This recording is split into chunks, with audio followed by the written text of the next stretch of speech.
Le raid est souvent ce genre d'expérience qui vous change, et celui de l'Arbre Vert ne déroge pas à la règle. Les 240 participantes y enchaîneront pendant 5 jours, course à pied, VTT, canoë ou tir à l'arc, dans ce coin de paradis au milieu de l'océan Indien, l'île Maurice. Mais le raid n'est pas seulement un défi physique, c'est aussi une aventure humaine. À 37 ans, Émilie Beau participe à son 3e raid, marqué par une première épopée inoubliable. Le premier jour, en fait, on a croisé des tortues dans l'eau et c'était vraiment, on s'est arrêté pour prendre des photos tellement c'était surprenant. Et ça donne vraiment envie de repartir quoi, pour vivre des choses identiques. De son côté, Sabrina Chiez le découvre à 33 ans.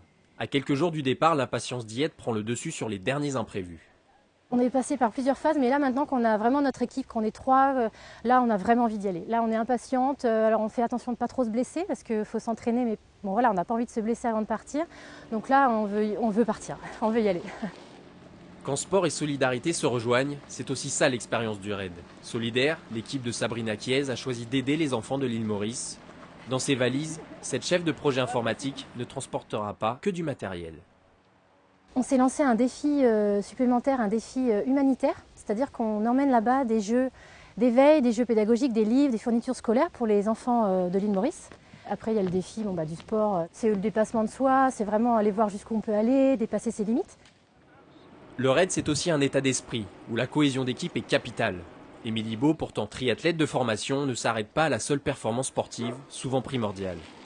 Les hommes parfois sont un petit peu machos, ils n'aiment pas trop qu'on puisse éventuellement les doubler, ce qui arrive, il faut le dire.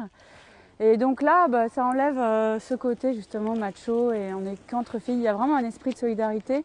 On s'aide dès qu'il y a une fille qui crève ou qui a vraiment un souci. Cette année, période de Vendée Globe oblige, la voile s'inscrit au programme. Décollage pour l'enfer au paradis, le 25 novembre.